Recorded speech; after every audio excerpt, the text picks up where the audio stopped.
ദൈവനാമത്തിന് മഹത്വം. സങ്കീർത്തനങ്ങൾ 126 ഒന്നാം വാക്യം. യഹോവ സിയോന്റെ പ്രവാസികളെ മടക്കി വരുത്തിയപ്പോൾ ഞങ്ങൾ സ്വപ്നം കാണുന്നവരെ പോലെയായിരുന്നു. ഒരിക്കലും മടങ്ങി വരികയില്ലെന്ന്, ഒരിക്കലും തിരിച്ചെത്തുകയില്ലെന്ന് ചിന്തിച്ച് ഭാരപ്പെട്ടിരുന്ന ഇസ്രായേൽ ജനത്തെ ദൈവം മടക്കിക്കൊണ്ടുവരികയാണ്. യഹോവ സിയോന്റെ പ്രവാസികളെ പ്രവാസത്തിൽ നിന്ന് മടക്കിക്കൊണ്ടുവരികയാണ്. അവിടെ പറഞ്ഞിരിക്കുന്ന ഒരു പ്രത്യേക വാക്കാണ് യഹോവ സിയോന്റെ പ്രവാസികളെ മടക്കിക്കൊണ്ടുവന്നപ്പോൾ. ഇവർ സിയോന്റെ പ്രവാസികളായി. എന്നാൽ ഒരു കാലത്ത് ഇവർ സിയോന്റെ നിവാസികളായിരുന്നു. സിയോനിൽ താമസിച്ചിരുന്നവരായിരുന്നു. സിയോൻ നിവാസികളായിരുന്നു. സിയോൻ നിവാസികളാണ് പിന്നീട് പ്രവാസത്തിൽ പോകേണ്ടതായിട്ട് വന്നത്.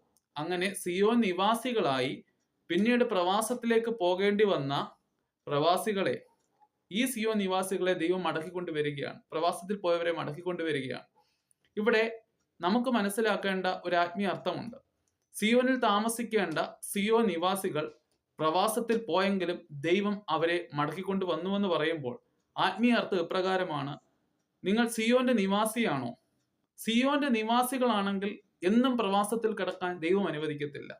സിയോൻ നിവാസികളെ പ്രവാസത്തിൽ കടത്തുക എന്നതല്ല ദൈവത്തിന്റെ പദ്ധതി. അവരെ സിയോനിൽ വസിപ്പിക്കുക എന്നുള്ളതാണ് ദൈവത്തിന്റെ പദ്ധതി. അതുകൊണ്ട് സിയോൻ നിവാസികൾ എൽക്കാലത്തും പ്രവാസത്തിൽ കടക്കാൻ ദൈവം അനുവദിക്കത്തില്ല. പ്രിയ ദൈവജനമേ, നാം പ്രാർത്ഥിക്കുന്നവരാണ്, നാം ദൈവത്തെ സ്തുതിക്കുന്നവരാണ്, ദൈവിക സന്തോഷം, ദൈവിക സമാധാനം അനുഭവിക്കുന്നവരാണ്. എന്നാൽ പലപ്പോഴും നാം പ്രവാസത്തിലായി പോകുന്ന മണ്ഡലങ്ങൾ ഉണ്ടായേക്കാം. ഈ സന്തോഷത്തിൽ നിന്ന്, സമാധാനത്തിൽ നിന്ന് അകന്നൊക്കെ പോകേണ്ട സാഹചര്യങ്ങൾ ജീവിതത്തിൽ കടന്നു വന്നിരിക്കാം. അങ്ങനെയുള്ള അന്തരീക്ഷങ്ങൾ കടന്നു വന്നിരിക്കാം.